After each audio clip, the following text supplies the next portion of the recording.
தற்போதைய அண்மை செய்தியை பார்க்கிறோம். இஸ்ரோவின் புதிய தலைவருக்கு முதலமைச்சர் மு.க.ஸ்டாலின் வாழ்த்து தெரிவித்திருக்கிறார்.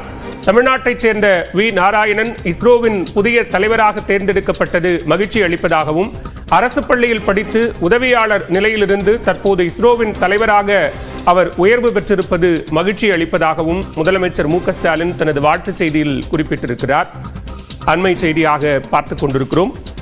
இஸ்ரோவின் புதிய தலைவராக தமிழ்நாட்டைச் சேர்ந்த வி நாராயணன் பதவியேற்க உள்ள நிலையில் அவருக்கு முதலமைச்சர் மு.க.ஸ்டாலின் வாழ்த்து தெரிவித்திருக்கிறார்.